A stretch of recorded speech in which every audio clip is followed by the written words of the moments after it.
voice sounds like that. Oh. So does Cal. Lost your voice. We saw lots of deer. Sonora's in the Sierra Nevadas. It's a beautiful place. Big trees. Just say yeah. Yes.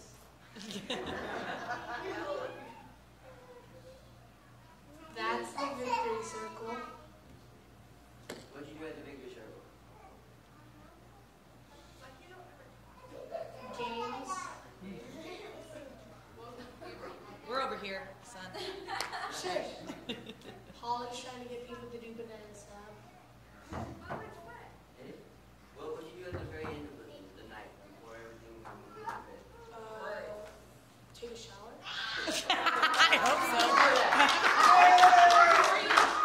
Oh, under the stars. Okay, how is that? Worship under the stars.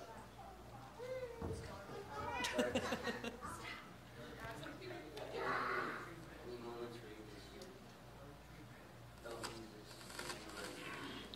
He did. I know he did. Oh, I know it.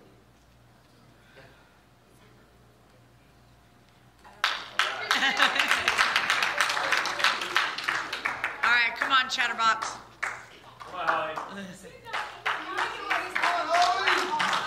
about the starfish?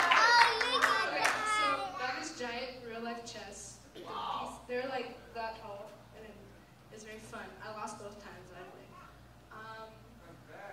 There was a really big slip and slide. It was like, wait, no, that's the color war. We were like the record breaking. We were like the biggest camp in history. We were 702 kids. And that's my mission. And that was Blue Out Night. Tell everybody who that is on the screen. Who's that? That's me and Lena. Where,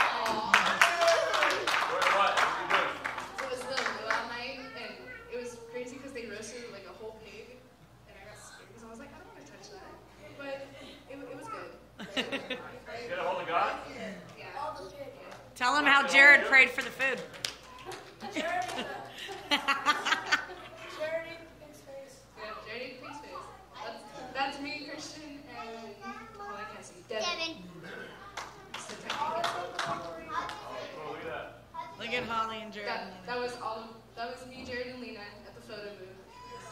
Yeah, these two ran off the whole entire time. The whole entire time. And it was cool. And the food is good. Oh, okay. That's all I'm saying. Starfish. No, that's Lena. Lena's not Lena. Okay. That's my doppelganger. Yeah, that's the doppelganger. That's Brad. Oh, wow.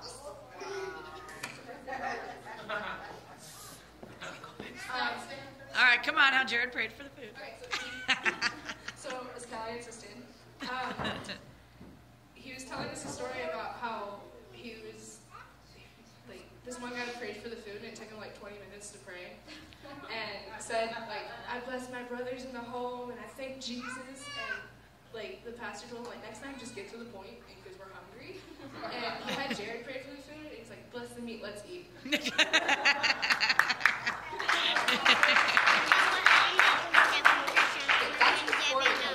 All of those shirts were white, and then that's what happened after. You see it, Devin? That's what happened after.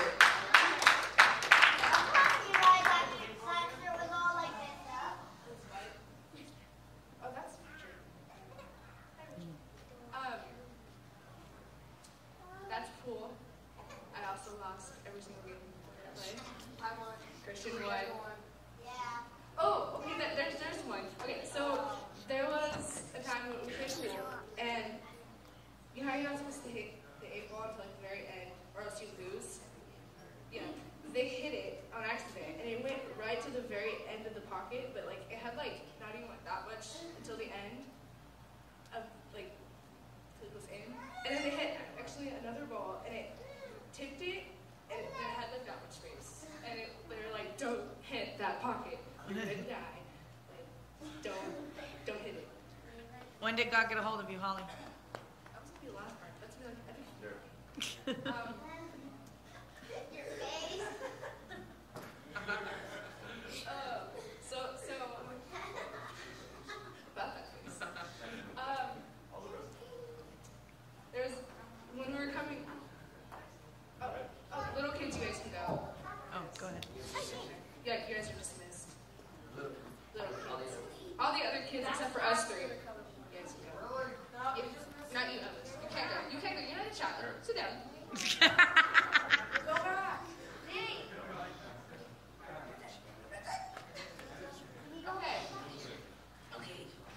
the kids are dismissed all the time. You're not the authority. Wait, okay. Go back.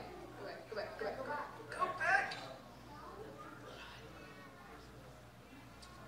Never mind.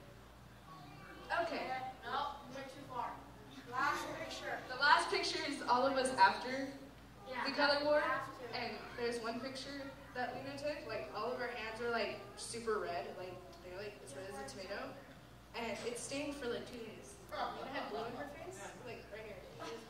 I think we can pour paint in someone's mouth.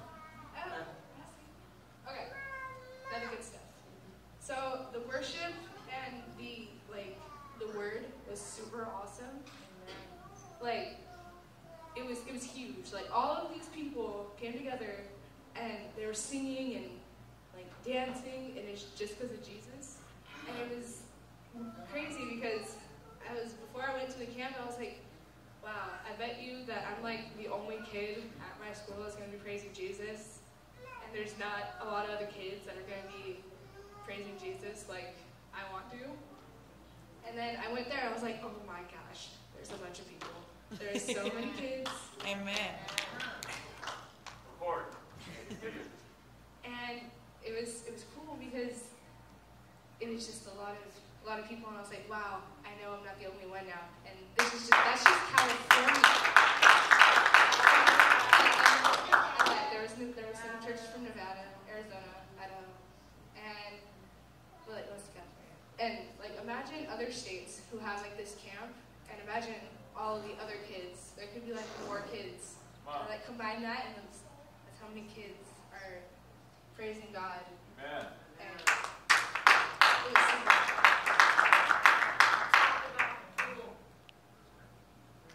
There was a belly flop competition.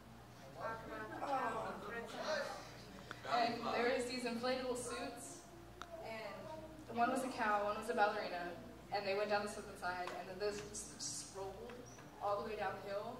And then when they did the belly flop, you can just hear it just like boom. Like, it hurt. It hurt my stomach.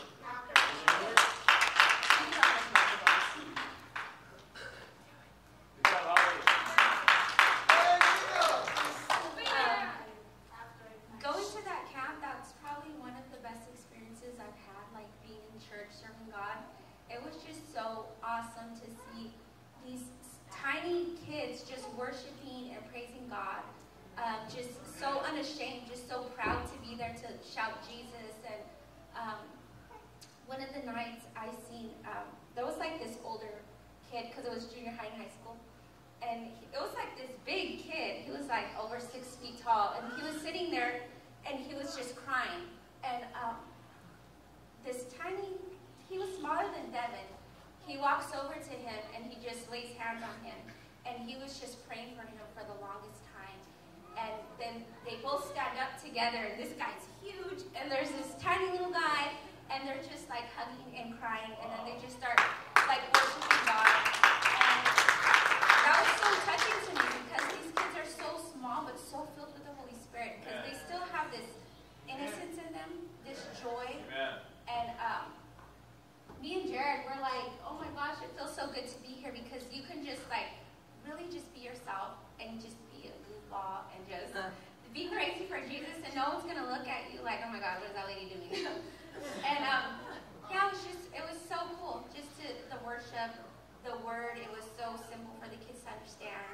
And after, they were just asking questions and talking, and me and Jared were just like so excited to be there for them, to be the ones to say, this is what this means, this is what that means. They're doing this for, just to be the ones to explain all these things to them that they didn't understand. And yeah, it was just a really good experience. Starfish. Yeah.